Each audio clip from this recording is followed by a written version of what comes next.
नमस्कार दोस्तों, मैं हूं अंजलि। स्वागत करती हूं आप सभी का आपके अपने YouTube channel Bharat GK with Anjali में। और आज अपन पढ़ने जा रहे हैं एसएससी जीडी का 12 पार्ट। इससे पहले मैं 11th पार्ट कंप्लीट करवा चुकी हूं। अगर आपने अभी तक वो वीडियो नहीं देखे हैं तो आप Bharat GK with Anjali channel के साथ में जुड़ के वो सारे वीडियो कंप्लीट कर सकते हैं, अगर आप एसएससी जीडी की तैयारी कर रहे हैं तो। और इसके अलावा साथ ही आप मेरे चैनल को जरूर सब्सक्राइब करें, भारत जीके विद अंजलि को। चलिए शुरुआत करते हैं आज के इस नए सेशन की। प्रथम प्रश्न है अपना, इसमें अपन मिक्सअप क्वेश्चन पढ़ेंगे, जैसे 10 क्वेश्चन भारत जीके के, फिर 10 क्वेश्चन हिस्ट्री के, फिर 10 हिंदी के, फिर 10 आएंगे। ऐसे करके अलग अलग सब्जेक्ट के क्वेश्चन इसमें आ जाएंगे, ताकि आपकी एग्जाम आएगी तब तक आपकी अच्छे से हर सब्जेक्ट की अच्छी तैयारी हो जाएगी। सर्वप्रथम बात करेंगे पानीपत की तीसरी लड़ाई कब हुई थी। तो पानीपत की तीसरी लड़ाई होती है 1761 ईस्वी में। और ये किन किन के मध्य होती है इसके बारे में मैं फुल डिटेल से पढ़ा चुकी हूँ। अगर आपने नहीं देखा है तो आप देख सकते हैं, और अगर आपको पता है किन किन के मध्य होती है तो आप मुझे कमेंट करके बताएंगे। आईने अकबरी के पुस्तक के लेखक कौन है। तो इसके लेखक है अबुल फजल। अबुल फजल ने लिखी है आईने अकबरी। ये एसएससी जीडी का रिपीटेड क्वेश्चन है, तो आप मुझे कमेंट करके बताएंगे कि आपने ओल्ड पेपर में अगर इसको सॉल्व किया है, देखा है, तो आप इसको आईएमपी लगा लीजिए, क्योंकि बहुत इंपॉर्टेंट क्वेश्चन है। किस घटना के साथ पुष्कर उत्सव संबंधित हैं। तो ये गुरु पूर्णिमा से संबंधित हैं। गुरु पूर्णिमा से संबंधित हैं। पुष्कर उत्सव, इसमें क्या होता है, दीपदान महोत्सव होता है। क्या होता है, दीपदान महोत्सव यहाँ होता है। दीपदान महोत्सव कहाँ पे है ये पुष्कर। तो ये अजमेर के अंतर्गत आता है, और अजमेर राजस्थान का एक जिला है। और अजमेर में पूरे भारत का कहें या पूरे विश्व का एकमात्र ब्रह्मा जी का मंदिर आपको कहाँ देखने को मिलेगा, पुष्कर जी में देखने को मिलेगा। इसके अलावा आप ब्रह्मा जी का मंदिर कहीं और नहीं देख सकते, क्योंकि कहीं और है ही नहीं, सिर्फ पुष्कर जी में आपको ब्रह्मा जी का मंदिर देखने को मिलेगा। इसके अलावा पुष्कर झील भी यहाँ की बहुत प्रसिद्ध है। पुष्कर झील ये हिंदू धार्मिकता के हिसाब से पवित्र झील है। पुष्कर झील कहाँ की है ये, तो ये अजमेर के अंतर्गत आती है। और अजमेर में क्या है, ख्वाजा मोइनुद्दीन चिश्ती की दरगाह है। ख्वाजा मोइनुद्दीन चिश्ती की दरगाह कहाँ पे है, तो यह भी कहाँ पे है, ख्वाजा मोइनुद्दीन चिश्ती की दरगाह। तो ये भी पुष्कर के अंतर्गत आती है, जो कि अजमेर जिले में है। महाबलीपुरम की स्थापना की थी। महाबलीपुरम की स्थापना परमार वंश के द्वारा क्या किया जाता है, महाबलीपुरम की स्थापना की जाती है। और महाबलीपुरम कहाँ पे है, तो ये तमिलनाडु के अंदर है। तमिलनाडु के अंतर्गत आता है। रामचरितमानस के लेखक तुलसीदास संबंधित थे, यानी कि किसके समकालीन थे, आप सब पूछा गया है कि जब रामचरितमानस लिखा गया था तुलसीदास जी द्वारा, तब किसका शासक था। तो यहाँ शासक था अकबर का। किसका शासक था, अकबर। ये उन्हीं के समकालीन थे। रामचरितमानस लिखी गई थी। ये आपके 2 क्वेश्चन यहाँ से कंप्लीट होते हैं। रामचरितमानस किसने लिखा है, तो तुलसीदास जी के द्वारा लिखा गया है रामचरितमानस को। कौन सी लैंग्वेज में ये लिखते हैं रामचरितमानस, ये आप मुझे कमेंट करके बताएंगे। भारत का वह राज्य जिसमें समान नागरिकता सहित है। समान नागरिकता की अगर बात करें तो गोवा का नाम आता है। किसका नाम आता है, गोवा का। ये भारत का प्रथम राज्य है जिसमें क्या है, समान नागरिकता संहिता है। कम से कम कितने कर्मचारी मिलकर एक श्रमिक संघ का गठन करके श्रमिक संघ अधिनियम के अंतर्गत पंजीकरण करवा सकते हैं। मैक्सिमम इसमें कितने कर्मचारी शामिल होते हैं आपसे पूछा गया है। तो अगर 100 कर्मचारी भी आ जाए, 100 कर्मचारी काम करने वाले आ जाए, तो यह अधिनियम अंतर्गत पंजीकरण हो सकता है। पंजशीर घाटी स्थित है। पंजशीर घाटी कहाँ स्थित है, ये आपसे पूछा गया है। तो ये आ जाती है अफगानिस्तान में। और अभी लेटेस्ट करंट का इसमें क्वेश्चन बनेगा कि अफगानिस्तान में कौन सा कानून लागू किया गया है, तो शरिया कानून यहाँ लगाया गया है। कहाँ पे, तो ये अफगानिस्तान में। ये आईएमपी क्वेश्चन है, आप इसको अच्छे से नोट डाउन कर लीजिए, क्योंकि ये करंट का क्वेश्चन है। गेहूं एक उदाहरण है। गेहूं किसकी फसल है, तो ये रबी की फसल है। रबी की फसल। जब मैंने एसएससी जीडी की रणनीति बताई थी तो उसमें मैंने आपको सारी चीज़ें बताई थी कि भारत जीके में आपको क्या क्या पढ़ना है। उसमें मैंने आपको ये भी बताया था खरीफ, रबी, जायद और नकदी की फसलें भी आपको पता होनी चाहिए, इनकी कटाई, बुआई और कौन कौन सी फसल इसके अंतर्गत आती है, क्योंकि ये वाले क्वेश्चन आपके रिपीटेड होते ही हैं। तो आप 1 से 2 नंबर ना गवा के इनको अच्छे से कंप्लीट कर लीजिएगा। सबसे लंबी दीवार कहाँ पे है? The great wall of China कहाँ पे है ये? तो ये चीन के अंतर्गत आती है, चीन के अंतर्गत आती है। लंबी दीवार कहाँ पे है? विश्व की सबसे लंबी दीवार है ये, तो चीन के अंतर्गत आती है। अगर बात करें कि विश्व की दूसरी सबसे लंबी दीवार या भारत की प्रथम लंबी दीवार, कुंभलगढ़, कुंभलगढ़ की दीवार आती है। इसकी कितनी लंबाई है? तो 36 किलोमीटर की ये दीवार है। कुंभलगढ़ कहाँ पे है? तो राजस्थान के अंतर्गत आता है। क्लियर है? आगे बढ़े। ये आते हैं विज्ञान के क्वेश्चन। इससे पहले अपन ने भारत जी के पढ़ लिया है, अब विज्ञान के क्वेश्चन इसके अंतर्गत शामिल है। अश्व शक्ति के बराबर होती है, तो 746 के बराबर होती है। क्या होती है? अश्व शक्ति। 746 क्या है? वॉट है। क्या है? वॉट। 746 वॉट के बराबर होती है अश्व शक्ति। जल का घनत्व अधिकतम तथा आयतन न्यूनतम होता है 4 डिग्री सेल्सियस। कितना होता है? 4 डिग्री सेल्सियस इसमें होता है। इंद्रधनुष के बीच का रंग कौन सा होता है? जब इंद्रधनुष बनता है 7 रंगों में, तो इसमें बीच वाला रंग कौन सा होता है? तो ये होता है हरा रंग। कौन सा होता है? हरा रंग होता है। रंग का प्रकीर्णन निर्भर करता है, रंग का प्रकीर्णन किस पे निर्भर करता है? तो ये करता है तरंग दैर्घ्य पर, तरंग दैर्घ्य पर। ये आपके एसएससी जीडी का क्वेश्चन है, इसको आईएमपी लगा लीजिए, क्योंकि इसमें थोड़ा सा घुमा के आपको पूछा गया था उसमें कि तरंग दैर्घ्य पर निर्भर करता है, जिसमें आपको आंसर देना था प्रकीर्णन, जिसमें प्रकाश प्रकीर्णन लिखा हुआ दिया गया था। तो आप क्वेश्चन को भी अच्छे से पढ़िएगा, क्योंकि उसमें भी आंसर छिपा हुआ होता है। तो प्रकीर्णन ये आंसर था उसका, और यहाँ पे क्वेश्चन है रंग का प्रकीर्णन निर्भर करता है, तो तरंग दैर्घ्य पर निर्भर करता है। रेटिना पर बनना प्रतिबिंब होता है, तो किस पे बनता है ये बनता है वास्तविक उल्टा, वास्तविक उल्टा। क्या बनता है? वास्तविक उल्टा बनता है, और वस्तु से छोटा, वस्तु से छोटा, यानी कि वास्तविक उल्टा बनता है और वस्तु से छोटा। जैसी वस्तु है वैसी ना दिख के थोड़ी सी छोटी दिखाई देती है। आगे बढ़े। इसके बाद आता है इंद्रधनुष बनता है। इंद्रधनुष कहाँ बनता है? यहाँ से पूछा गया है। आकाश में बनता है, सभी जानते हैं, पर सूर्य के विपरीत बनता है। सूर्य के विपरीत बनने से आश्चर्य है, जहाँ सूर्योदय होता है उस दिशा में न बनकर सूर्यास्त की दिशा में बनता है, यानी कि पश्चिमी दिशा में आपको हमेशा ही इंद्रधनुष देखने को मिलेगा। विद्युत फ्यूज मिश्रण होता है, 3 चीजों का होता है, तांबा,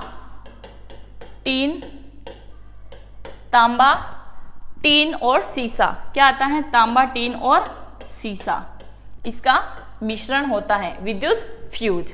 सूर्य प्रकीर्णन के कारण अंतरिक्ष यात्री को आकाश दिखाई देता है, यानी कि सूर्य प्रकीर्णन के कारण अंतरिक्ष यात्री, अंतरिक्ष में बैठे गए यात्रियों को कलर कौन सा दिखाई देगा? तो काला। किसका? आकाश का। पर पृथ्वी से ब्लू कलर का दिखाई देगा। समुद्र का जल नीला दिखाई देता है। समुद्र का जल नीला क्यों दिखाई देता है? क्योंकि प्रकाश का प्रकीर्णन होता है। क्या होता है? प्रकाश का प्रकीर्णन होता है।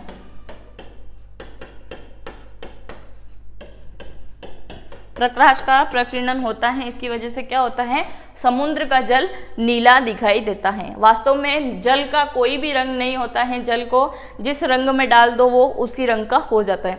वायु का बुलबुला जल में व्यवहार करता है। किस प्रकार से काम करता है? जैसे अवतल लेंस काम करता है, अवतल लेंस जैसे कार्य करता है, उसी भांति क्या करता है? तो वायु का बुलबुला जल में काम करता है। ये थे करंट अफेयर के क्वेश्चन। इससे पहले अपन ने विज्ञान और भारत जीके के क्वेश्चन देख लिए हैं, अब आते हैं करंट अफेयर के क्वेश्चन। हाल ही में कौन सा रक्षा खुफिया एजेंसी DIA के नए प्रमुख बनाए गए हैं? तो किसको बनाया गया है? GAV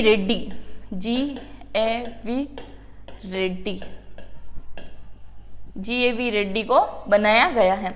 हाल ही में हुई घोषणा के मुताबिक किस शहर में भारत का पहला भूवैज्ञानिक उद्यान जियोलॉजिकल पार्क, भूवैज्ञानिक का मतलब जियोलॉजिकल पार्क है, तो ये कहाँ पे बनाया जा रहा है?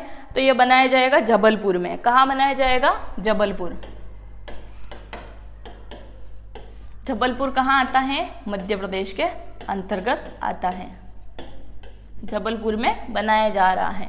हाल ही में किस राज्य को पहली बार मालगाड़ी से जोड़ा गया है? तो कौन से राज्य को जोड़ा गया है इसमें? तो इसमें जोड़ा गया है मणिपुर को, मणिपुर को। और सबसे आखिरी में अगर आपसे पूछा जाए कि रेल सेवा कहाँ प्रारंभ होती है, तो वो सिक्किम के अंतर्गत प्रारंभ होती है। और कुछ वर्षों पहले तक वहाँ पे कोई रेल की सुविधा नहीं थी, तो वो कौन सा राज्य आता है? तो वो सिक्किम आता है। हाल ही में किस खाड़ी देश में पहला योग महोत्सव का आयोजन किया गया है? सऊदी अरब में। किसमें किया गया है? सऊदी अरब के अंतर्गत किया गया है, सऊदी अरब। अगर आपने इससे पहली वाली क्लासेस देखी होगी तो आपको ये क्वेश्चन पढ़ते से ही इसका आंसर आ गया होगा, क्योंकि खाड़ी देश यहाँ लिखा गया है। और इससे पहले वाले पार्ट में मैंने आपको बताया था, जो भी मैंने SSCGD के पार्ट कराए थे, खाड़ी देश किसको कहा जाता है? तो खाड़ी देश का, सऊदी अरब का ही दूसरा नाम है खाड़ी देश। तो खाड़ी देश अगर आपको देखने को मिल जाए तो सीधा ही उसका आंसर क्या होगा? सऊदी अरब। ऑस्ट्रेलिया ओपन 2022 में पुरुष एकल का खिताब जीता है, तो किसके द्वारा जीता गया था यह पुरस्कार? तो ये जीतते हैं राफेल नडाल। कौन जीतता है?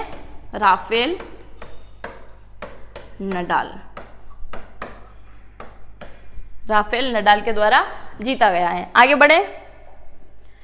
हाल ही में, बट नहीं है, हाल ही में किस शहर में भारत के पहले संविधान पार्क का शिलान्यास किया गया है? यह किया जाएगा, मतलब हो चुका है, अभी करंट का क्वेश्चन है ये। तो ये जयपुर, राजस्थान की राजधानी के अंतर्गत, राजस्थान की राजधानी जयपुर के अंतर्गत क्या होगा? संविधान पार्क का शिलान्यास यहाँ पे किया गया है। ये भारत का पहला संविधान पार्क है, तो ये आप अच्छे से इसको नोट डाउन कर लीजिए। हाल ही में रिकॉर्ड 21वें ग्रेट स्लैम खिताब किसने जीता है? तो ये भी खिताब यही जीतते हैं। क्या नाम है इनका? Rafael Nadal.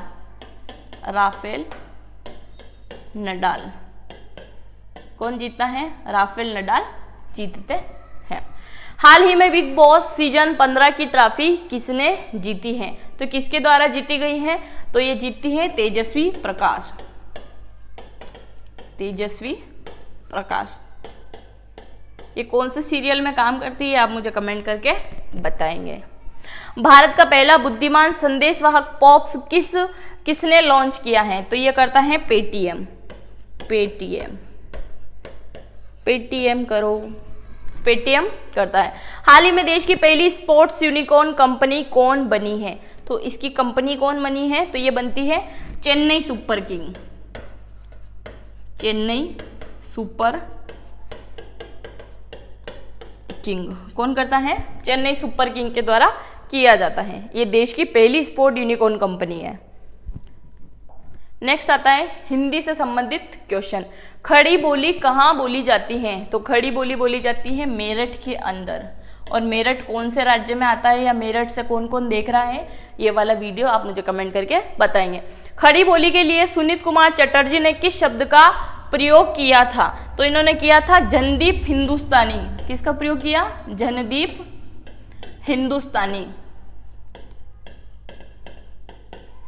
जनदीप हिंदुस्तानी का प्रयोग इन्होंने किया था खड़ी बोली के लिए। किस क्षेत्र की बोली को काशिका कहा जाता है? कौन से क्षेत्र की बोली को काशिका कहते हैं? तो ये बोली जाती है बनास के अंदर, बनारस, बनारस के अंदर बोली जाती है काशिका। क्या कहा जाता है इसको? काशिका। पश्चिमी हिंदी किस अपभ्रंश से विकसित की गई है? तो किससे होती है? शोर सेनी से। किससे होती है? शोर सेनी से। शोर सेनी से संबंधित। पश्चिमी हिंदी की सर्वाधिक प्रमुख बोली कौन सी है? तो प्रमुख बोली आती है ब्रज भाषा। कौन सी आती है? ब्रज भाषा। आगे बढ़े, आप इसका स्क्रीनशॉट ले सकते हैं। ब्रज भाषा किस अपभ्रंश से विकसित हुई है? तो ये होती है शोर सेनी से। शोर सेनी से अपभ्रंश होती है। खड़ी बोली का प्रयोग सबसे पहले किस पुस्तक में होता है? तो सबसे प्रथम होता है प्रेम सागर में। किस में होता है? प्रेम सागर में, क्योंकि पहले प्राकृत पाली वगैरह लैंग्वेज आती है, उसके बाद में हिंदी, खड़ी बोली, फारसी वगैरह ये लैंग्वेज आ जाती है। रामचरितमानस किस भाषा में लिखा गया है? ये अभी मैंने आपसे क्वेश्चन पूछा है कि रामचरितमानस जो तुलसीदास जी द्वारा लिखा गया है वो कौन सी लैंग्वेज में लिखा गया है? तो ये लिखा गया है अवध में। किस में लिखा गया है? अवध भाषा में रामचरितमानस को लिखा गया है। हिंदी भाषा की बोलियों के वर्गीकरण के आधार पर छत्तीसगढ़ी बोली जाती है। किसके आधार पर छत्तीसगढ़ी बोली जाती है आपसे पूछा गया है? तो ये बोली जाती है पूर्वी हिंदी से, पूर्वी हिंदी। तो छत्तीसगढ़ी लैंग्वेज में हिंदी मिक्स होता है। तुलसीकृत विनय पत्रिका, विनय पत्रिका किस भाषा में लिखी गई है? तो ये ब्रज भाषा में लिखी गई है, ब्रज भाषा। यह आपके 2 क्वेश्चन कंप्लीट होते हैं। तुलसीदास जी ने किसकी रचना करी है? तो विनय पत्रिका किसके द्वारा लिखी गई है? तो तुलसीदास जी के द्वारा लिखी गई है। और कौन सी भाषा में लिखी गई है? तो ब्रज भाषा में लिखा गया है। आगे बढ़े, ये है इतिहास के क्वेश्चन। ये 10-10 क्वेश्चन सभी के आ गए हैं, हिंदी के, भारत जीके के, सामान्य विज्ञान के और करंट अफेयर के। अब आता है इतिहास का। पानीपत का प्रथम युद्ध कब और किसके मध्य होता है? तो 1526 में होता है प्रथम युद्ध, और तीसरा अपन ने देखा था 1761 में, और द्वितीय होता है 1576 में। तो ये फर्स्ट और सेकेंड और थर्ड, इन दोनों का आप मुझे कमेंट करके बताएंगे कि किन किन के मध्य होता है। प्रथम, पानीपत का प्रथम युद्ध कब और किसके मध्य होता है? तो ये होता है बाबर और इब्राहिम लोदी, इब्राहिम लोदी के मध्य, बाबर और इब्राहिम लोदी के मध्य होता है प्रथम युद्ध। द्वितीय और तृतीय आप मुझे कमेंट करके बताएंगे कि किन किन के मध्य ये होता है। सिंधु घाटी निवासियों को किस धातु का ज्ञान नहीं था? तो किस धातु का ज्ञान इनको नहीं था सिंधु घाटियों को, इनके लोगों को? तो लोहा। किसका नहीं था? लोहा से संबंधित कोई भी वस्तु ये नहीं जानते थे। इनको ज्ञान किनका था? तो पत्थर का, और पत्थर के द्वारा ही इन्होंने अपने हथियार बनाए थे। चाहे कोई भी हथियार हो, चाकू, जो भी इन्होंने बनाया था तो पत्थर के द्वारा बनाया गया था। सिंधु घाटी सभ्यता की अगर बात करें तो ये किसकी पूजा करते हैं? तो पीपल वृक्ष की। और अगर मूर्ति की अगर बात करें तो मातृ देवी, माँ मातृ देवी, मातृ देवी, इसकी ये पूजा करते हैं सिंधु सभ्यता के लोग। क्या करते हैं? पीपल के वृक्ष की पूजा करते हैं, साथ में ही मातृ देवी की ये पूजा करते हैं। और ये कृषि भी करते थे, और इनको पत्थर का ज्ञान था परंतु लोहे का इनको ज्ञान नहीं था। हड़प्पा सभ्यता किस नदी के किनारे है? तो हड़प्पा सभ्यता है रावी नदी,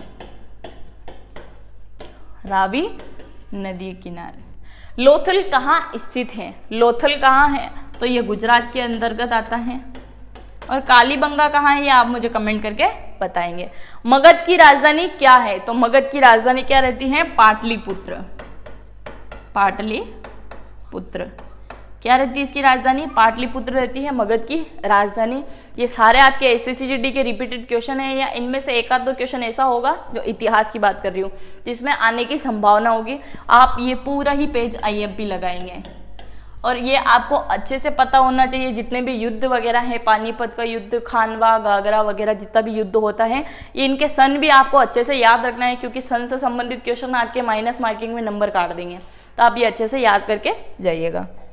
नेक्स्ट आता है फूट डालो राज करो, ये राजा कौन था? तो ये राजा आपसे पूछा गया है, न कि कोई आपसे मतलब जो गवर्नर वगैरह रह चुके हैं राजा इसके अंग्रेजों के, वो आपसे नहीं पूछे गए हैं। फूट डालो राज करो, हड़प नीति किसकी थी? ये नहीं पूछा गया है। यहाँ पे आप अच्छे से पढ़ोगे कि राजा दिया गया है, तो कौन था वो? अजात शत्रु, अजात शत्रु। और अजात शत्रु के बारे में अपन इससे पहले वाले वीडियो में क्या पढ़ चुके हैं? अजात शत्रु ने क्या किया था? पितृ हत्या, मतलब अपने पिता की इसने हत्या करती थी सिंहासन के लिए। फिर इसका बेटा आता है, और बेटा जब बड़ा हो जाता है शासन करने योग्य, तो वो क्या करता है? वो भी इसको मार डालता है। यानी कि इसने इसके पिता को मारा राज करने के लिए, और इसका बेटा आता है जो इसको मार देता है राज करने के लिए। मतलब उसने हिस्सा बराबर कर दिया, किस्सा ही बराबर कर दिया। तो कौन करता है? अजात शत्रु। फूट डालो और राज करने की प्रणाली किसने अपनाई थी? तो अजात शत्रु के द्वारा। उसके बाद अगर अंग्रेजों की बात करें, अंग्रेजों की तो इन्होंने भी यही किया था, फूट डालो राज करो, फूट डालो राज करो। और दूसरा आता है हड़प नीति। हड़प नीति। फूट डालो राज करो, इसमें कौन आता है? Curzon, Lord Curzon, Lord Curzon. और हड़प नीति में कौन आता है? Lord Dalhousie, Lord Dalhousie. तो इन दोनों क्वेश्चन में भी आप कंफ्यूज नहीं होगे, अच्छे से आपको पता होना चाहिए। हड़प नीति कौन लेके आता है? तो लॉर्ड डलहौजी लेके आते हैं। फूट डालो राज करो कौन लेके आता है? तो लॉर्ड कर्जन के द्वारा। तो ये राजा महाराजा पहले ही ये वाली विधि अपना चुके हैं और उसके बाद में कौन आता है? तो अंग्रेज भी ये चीजें अपनाते हैं। जपत शब्द का अर्थ क्या है? वह स्थान, वह स्थान जहां रहने योग्य घर बनाया जा सके।